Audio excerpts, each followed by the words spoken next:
Hello दोस्तों, कैसे हो? आपका स्वागत है त्रिपाण स्टडी सेंटर में। आज जो हम करने जा रहे हैं ज्योग्राफी के चैप्टर, यानी ज्योग्राफी जो भूगोल है, ये अत्यंत महत्वपूर्ण चैप्टर होने वाला है, क्योंकि इसमें हम भूगोल के विषय में बहुत ही विस्तार पूर्वक चर्चा करेंगे। चलिए देखते हैं हमारा आज टॉपिक क्या है। बाढ़। बाढ़ यानी फ्लड। फ्लड जो है हमारे आधे भारत को जो है तबाह कर देता है।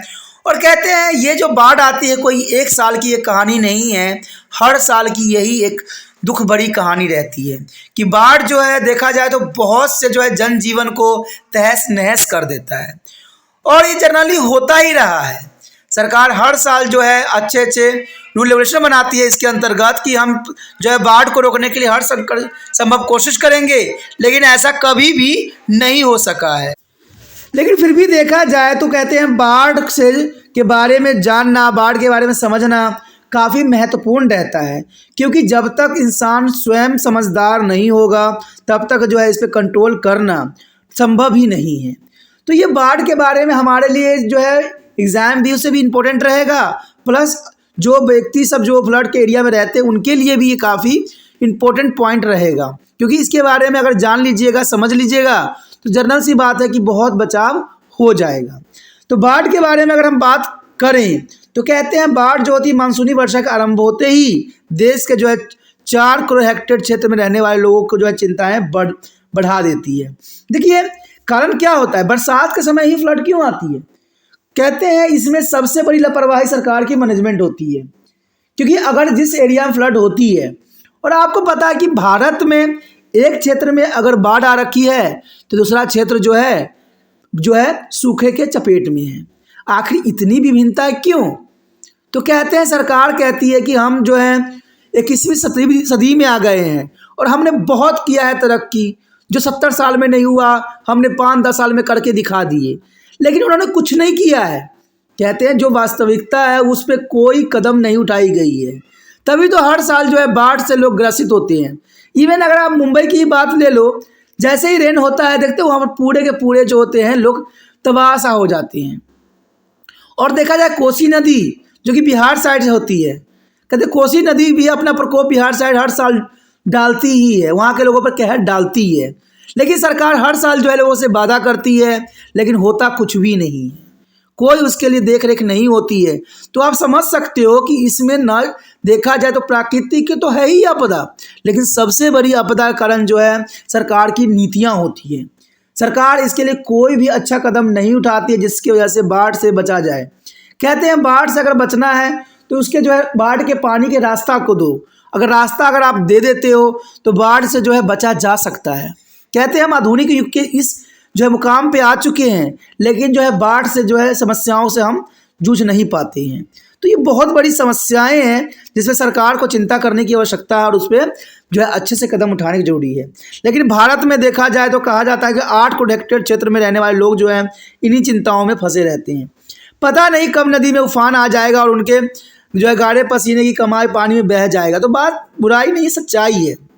अन्य सभी विपदाओं की तुलना में बाढ़ से जान माल के सबसे अधिक हानि होती है, और दुनिया में बाढ़ से होने वाली मौतों में से 20% भारत में ही होती है। यानी देखा जाए तो सबसे अधिक मौत के अगर जो है आंकड़े देखें तो भारत में 20% आंकड़ा जो है मौत का भारत में ही होता है। तो ये बहुत दुखदाई बात है, और कहते हैं ये तो हर साल होती है, और हर साल होती है तो वहाँ के लोगों को भी इसमें अलर्ट रहना चाहिए, गवर्नमेंट को भी अलर्ट रहना चाहिए, क्योंकि आज आपको पता है कि हम आधुनिक युग में हैं। बाढ़ होना, रेन होना, सभी चीज़ों के बारे में हमें पहले से इन्फॉर्मेशन होती है कि किस दिन धूप होगा, क्योंकि आपको पता ही है कि हमारा जो सैटेलाइट सिस्टम है वो काफ़ी उज्जवल है, काफ़ी जो एडवांस है, हर चीज़ के बारे में हमें पहले ही इन्फॉर्मेशन हो जाती है। तो सरकार को इन जो है कहते हैं ना इन चीज़ों का कदम उठाना चाहिए, और जो जान माल जो होती है उसको इससे बचाया जा सकता है। अब अगला पॉइंट यही बात आती है कि सबसे बड़ा क्वेश्चन तो यही होता है कि बाढ़ होता क्या है, व्हाट इज़ अ फ्लड। देखिए बाढ़ होता क्या है, देखिए इसका अगर डेफिनेशन देखना चाहोगे तो यही साफ होता है कि ऐसी भूमि क्षेत्र में वर्षा या किन्हीं अन्य जल स्रोतों से जल का भर जाना जिसमें सामान्यतः पानी नहीं भरता है, बाढ़ कहलाता है। तो समझ गए होंगे कि जहाँ पर जो है पानी नहीं भरता है और वहाँ पर भी पानी भर जाता है तो वही बाढ़ कहलाता है, क्योंकि बाढ़ का मतलब होता है एक्स्ट्रा अमाउंट में आया हुआ वाटर। यानी दूसरे शब्दों में नदी के तटों के तोड़कर या उनके ऊपर से बहकर जल के चारों ओर फैल जाना ही बाढ़ कहलाता है।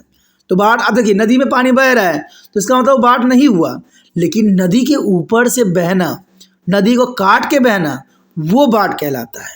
तो आप समझ गए होंगे कि बाढ़ होती क्या है। बाढ़ का अर्थ सिंपली है कि जो नदी होती है, नदी के ऊपर से जब पानी बहने लग जाती है या नदी को जो है तोड़ देती है, तो इसी को ही हम बाढ़ का नाम देते हैं। अब बाढ़ कई तरह के होते हैं, ठीक है। बाढ़ के कारण उसे होने वाली क्षति तथा उसके रोकथाम का जो है यहाँ पर हम विस्तार पूर्वक चर्चा करेंगे और हर एक पहलू पर जो है इसमें रखेंगे, जिससे आप जो हो समझदार और एग्जाम में लिखने लायक बन सको। और बनिएगा तब जब वीडियो को पूरा देखिएगा, क्योंकि वीडियो को हमेशा पूरा देखिए, नहीं तो अधूरा जानकारी खतरनाक होता है। और तिरपान स्टडी सेंटर कभी नहीं कहता है कि आप आधा वीडियो देखो।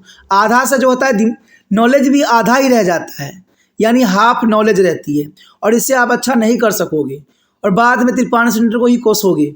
तो कहते हैं अगर देखना है तो पूरा वीडियो देखिए, नहीं तो मत देखिए, क्योंकि वीडियो पूरा देखने से ये होता है कि आपको हर एक पहलू के विषय में विस्तार पूर्वक समझ में रहती है और अच्छे से अच्छे एग्जाम में करने लायक बन जाती हो, या अपनी समझ के लिए भी ज़रूरी होता है। आप ज़िंदगी में कहीं भी जाना, आधा इन्फॉर्मेशन के साथ जाना, आप कहीं भी कामयाब नहीं हो सकोगे। तो यही बात यहाँ पर तिरपान सेंटर हमेशा कहता है और इस बात पे आपको सदैव गौर करना चाहिए।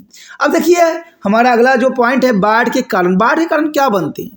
जनरली आपको इस बात की नॉलेज होगा ही होगा कि बाढ़ के कारण तो यही होगा ना, पानी कैसे भर जाता है। कभी ग्लेशियर पिघलेगा जब तेज धूप बढ़ेगा, कभी होगा अधिक वर्षा हो जाएगी, या कभी जो होता है कोई नदियों के जो है पानी को छोड़ा जाता है तो इससे भी बाढ़ आ जाती है। तो कई कारण हैं, ठीक है। और बाढ़ के कारण क्या बनते हैं? हमारे पर्यावरण को नष्ट कर देना। पर्यावरण के नष्ट के कारण ही बाढ़ का सबसे बड़ा सबब बना है। और ये पर्यावरण नष्ट कौन करता है? आम गरीब बंदे तो कर नहीं रहे होते हैं, ये बड़े बड़े इंडस्ट्रियलाइजेशन वाले लोग जो होते हैं वो जो हैं सबसे बड़ा कारण बनते हैं। और पेड़ पौधे कटने का सबके बड़ा श्रेय जाता है ये बड़े बड़े जो लोग होते हैं उनके ऊपर, क्योंकि ये पर्यावरण को चिंता नहीं करते हैं और देश के लोगों का चिंता तो करते ही नहीं। क्योंकि कहते हैं ना, ये लोग जो होते हैं इनके ऊपर ही अपना का जो है पैर रख के आगे बढ़ते हैं, अपनी ऊंचाई को छूते हैं। लेकिन ऐसा नहीं होना चाहिए। पर्यावरण हर एक इंसान का, हर एक जीव जंतु का है, हर एक चीज़ का है। तो समझ सकते हो पर्यावरण का किसी एक का नहीं है, पर्यावरण हर जीव जंतु का है।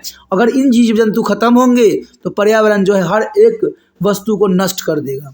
तो इसके बाढ़ के कारण सबसे पहला तो यही बनता है कि भारी वर्षा। नदियों के जल ग्रहण क्षेत्र में होने वाली भारी वर्षा के कारण जो है अतिरिक्त जल तेज बहाव के साथ बह जाता है, जिसके कारण बाढ़ आती है।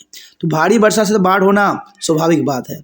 नदियों में अवसादों का जमा हो जाना। देखिए अगर नदियों में अवसाद जमा हो जाएगा तो नदी में तो आधा तो है अवसादों का जमा हो गया, तो पानी कहाँ से भरेगा? बहेगा, ऊपर से ही बहेगा ना, जनरल सी बात है। अगर आप देखिए कहीं आप पानी बहा रहे हो और मान लो वो जो है धीरे धीरे भर जाता है, तो पानी तो जनरल सी बात है ऊपर से ही बहेगा। तो ये भी है कि नदियों में अवसादों का जमा होना भी इसके कारण बनते हैं। और अवसादों का मतलब समझ जाइएगा कि एक्स्ट्रा लाया हुआ मिट्टी। आपने देखा होगा कोई नदी गहरी होती है लेकिन धीरे धीरे जो हो जाती है उथली हो जाती है, ऊपर की तरफ आ जाती है, क्योंकि उसमें जो है मिट्टी कहीं न कहीं से कट कट के भर जाती है। नदियों के धरातल के क्षेत्र में अवसादों के जमा होने से भी छलनी हो जाती है, जिससे ऐसी नदियाँ जो है जल प्रभाव की क्षमता घट जाती है, यानी जल की जो बहाने की क्षमता होती है वो घट जाती है, ठीक है। और भारी वर्षा के पानी किनारे के ऊपर से बहने लग जाती है और बहने की वजह से जो है नदी की भी रास्ते भी टूट जाते हैं, जिसकी वजह से जो है बाढ़ आने का खतरा बन जाता है। आगे है वनों का विनाश। देखिए सब मैंने कहा था कि वनों का विनाश सबसे बड़ी इंपॉर्टेंट पॉइंट में से माना जा सकता है। वनस्पति वर्षा जल को बहने से रोककर भूमि में रिसने को बाध्य करती है। देखिए आप सोचिए कैसे, बड़े बड़े वनस्पति होते हैं तो पानी का अगर बहाव होता है तो पानी को कुछ समय के लिए जो है पेड़ पौधे थाम लेते हैं, और जब पेड़ पौधे कुछ समय के लिए उसको ठहरा देते हैं पानी को, तो ये पानी जो होती है हमारी धरती सोख लेती है, और सोख लेगी तो अंडरग्राउंड वाटर जो है ऊपर आ जाएगा। लेकिन पेड़ पौधे अगर मान लीजिए आपने काट दिया तो पानी क्या होगा? बहता ही चला जाएगा, और बहता जाएगा तो कई शहर कई गाँव को डुबो तो ही जाएगा। तो यही बात यहाँ जाता है, इसलिए कहा जाता है कि हमें इन्वायरमेंट को इतना नष्ट नहीं करना चाहिए। पेड़ पौधे बहुत ही इंपॉर्टेंट होते हैं, लेकिन ये शायद बड़े बड़े लोग नहीं समझ पा रहे हैं और आए दिन जो है पेड़ पौधों को ऐसे काट रहे हैं जैसा कुछ भी नहीं है। तो यही बात है कि वनों का विनाश का सबसे बड़ा कारण बनता है कि कहते हैं वनस्पति के विनाश से भूमि नंगी हो जाती है और वर्षा का पानी जो है बेरोक जो है तेज गति से नदी से पहुंचकर बाढ़ का कारण बना देती है। तो जनरल सी बात है कि पूरे क्षेत्र जो है खाली हो जाएगा, नग्न हो जाएगा। तो जनरल सी बात है पानी की बहाव तेज ही रहेगा, क्योंकि पेड़ पौधे ही होते हैं जो पानी को थामते हैं और पानी को रोक सकते हैं।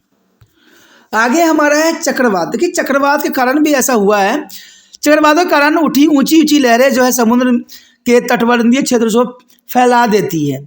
और अक्टूबर 1999 के चक्रवात के कारण आई बाढ़ ने उड़ीसा में भारी तबाही मचाई थी। और आपने देखा भी होगा कि जो राज्य जो है समुद्र किनारे हैं वहाँ पर अक्सर जो है बड़े बड़े लहरें उठती रहती है और वहाँ पर जो है चक्रवात आती रहती है और सबसे बड़ा बाढ़ के कारण भी बनती है। और कुछ समय पहले ही जो है कलकत्ता में भी ऐसे देखने को मिला है तबाही, जिसमें कोई दो राय नहीं है। उसके बाद अफवाह तंत्र से छेड़छाड़। अब सबसे बड़ी बात यही आती है कि अफवाह तंत्र से छेड़छाड़ करते हैं लोग, यानी ड्रेनेज सिस्टम से छेड़छाड़। अब ड्रेनेज सिस्टम का छेड़छाड़ करोगे तो इसका तो परिणाम जो होगा बहुत ही दुष्कर्म ही होगा।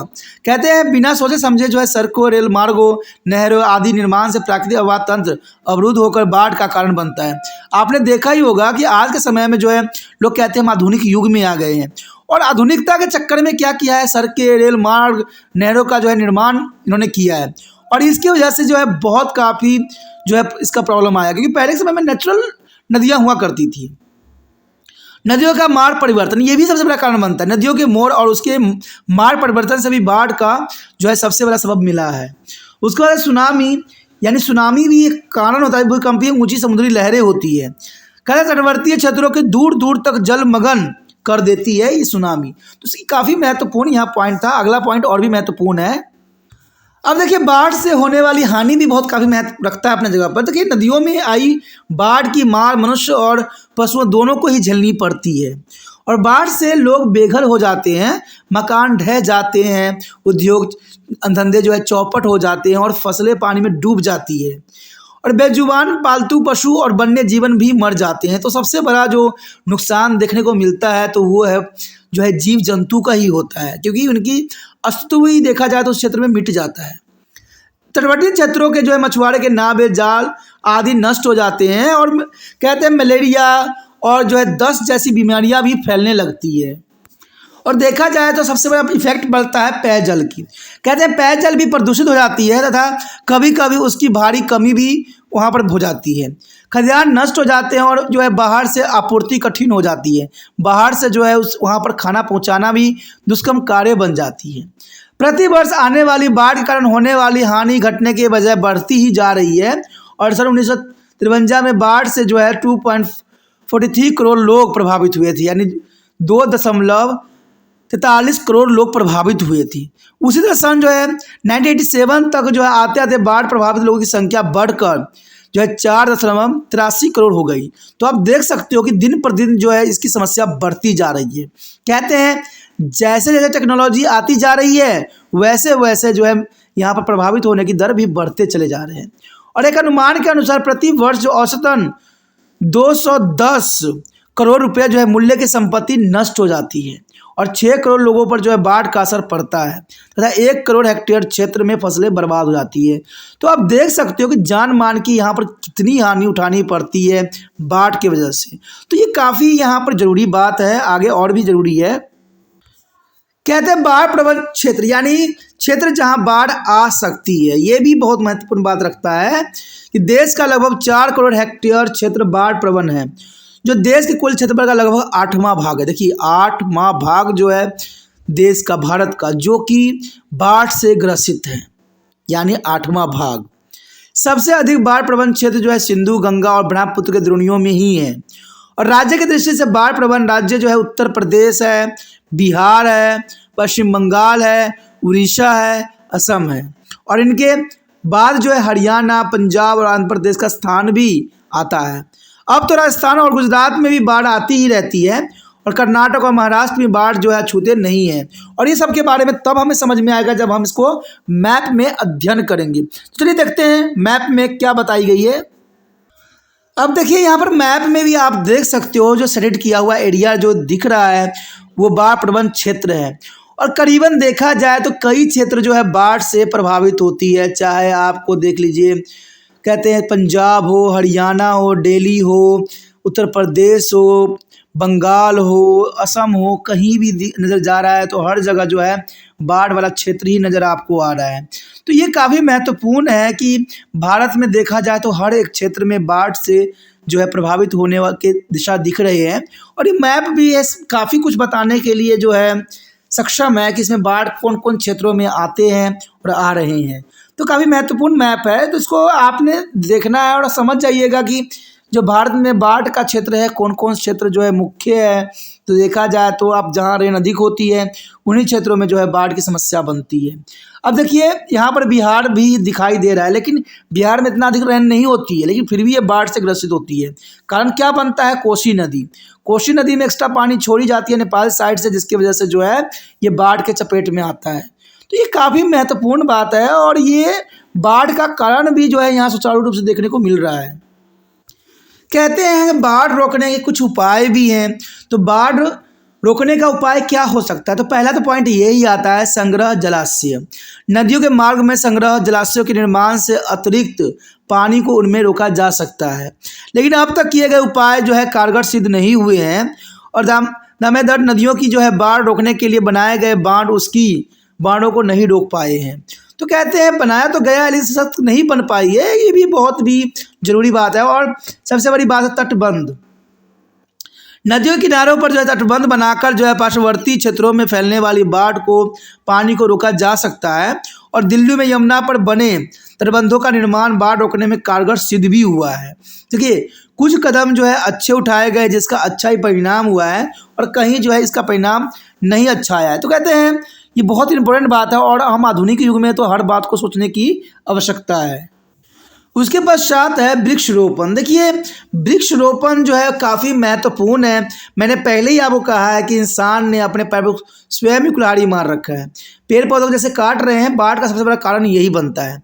अगर हम वृक्षरोपण करें तो संभवतः है जो इसको रोका जा सकता है। तो कहते हैं नदियों के जल संग्रह क्षेत्रों में यदि वृक्षरोपण किया जाए तो बाढ़ के प्रकोप को काफ़ी कम किया जा सकता है। तो ये काफ़ी महत्वपूर्ण है कि वृक्षरोपण जो है करना चाहिए बाढ़ क्षेत्रों में। उसके बाद प्राकृतिक अपवाद तंत्र की पुण्य स्थापना। कहते हैं जो अपवाद तंत्र या ड्रेनेज सिस्टम था उसका जो है पुनरुत्थान करना बहुत जरूरी है। सड़कों, नहरों, रेल मार्गों आदि के निर्माण के अवरुद्ध जो है प्राकृतिक अपवाद तंत्र को पुनः चालू करने से भी बाढ़ें रोकी जा सकती है, जो कि काफ़ी महत्वपूर्ण बात है। उसके पश्चात हमारे समक्ष है बाढ़ प्रबंधन। देखिए लगभग 4 करोड़ हेक्टेयर क्षेत्र पर बाढ़ की आशंका हमेशा बनी रहती है, और इसमें से जो है 1.44 करोड़ हेक्टेयर क्षेत्र जो है कुछ सीमा तक बाढ़ से सुरक्षित कर भी दिया गया है। और इसके लिए तटबंधों और अपवाद नालियों का निर्माण भी किया गया है। कस्बों और नगरों की सुरक्षा के उपाय और गाँव की ऊंची भूमि पर बसाने के उपाय भी किए गए हैं। कहते हैं 9वीं योजना के अंत तक जो है बाढ़ को रोकने के लिए जो है कहते हैं 8,000 करोड़ रुपया व्यय की जा चुकी है। देखिए पैसों की अमाउंट काफ़ी अधिक है, लेकिन सुविधाएं की जो है यहाँ पर किल्लत है। उसके पश्चात है बाढ़ से पहले, दौरान या बाद में करणीय अकरणीय कार्य। देखिए बहुत ज़रूरी है। कहते हैं अग्रिम सूचना और सलाह के लिए रेडियो सुनते रहना चाहिए। बाढ़ के समय में बिजली के सभी उपकरण बंद कर दिए जाएं। घर के सभी कीमती सामान और कपड़े बाढ़ से पानी की जो पहुंच से दूर रखिए। ऐसा तभी कीजिए जब बाढ़ की चेतावनी मिली हो या आपको आशंका हो कि बाढ़ की पानी आपके घर में घुस जाएगी। तो इसमें सुरक्षा के उपायों का जो है आकलन करना बहुत ज़रूरी रह जाता है। कहते हैं वाहनों और फर्मों के जो है पशुओं और आसानी से उठाई जा सकने वाली वस्तुओं को जो है निकट की ऊंची भूमि पर पहुंचा दीजिए। खतरनाक प्रदूषण को जो है रोकिए। सभी कीटनाशक को पानी की पहुंच से दूर रख दीजिए। और यदि आपको घर छोड़ने पड़े तो बिजली और जो है गैस बंद कर दीजिए, जिससे नुकसान अधिक न हो सके। उसके पश्चात है यदि आप बच सकते हैं तो बाढ़ के पानी में जो है पैदल या कार में बैठकर प्रवेश मत कीजिए। अपने आप बाढ़ग्रस्त क्षेत्रों में इधर उधर मत घूमिए, क्योंकि इससे भी आपको नुकसान पहुंच सकता है। और लास्ट में जो है एक बॉक्स है जो कि काफ़ी महत्वपूर्ण बात दर्शाया गया है। कहते हैं ऐसे भूमि क्षेत्र में वर्षा या किसी जलाशय के जल का भर जाना जिसमें असामान्य पानी नहीं भरता है बाढ़ कहलाता है। तो बाढ़ का अर्थ तो आप समझ ही गए होंगे कि नदियों के ऊपर से पानी बहने को ही बाढ़ कहते हैं। इस साधारण लैंग्वेज में है।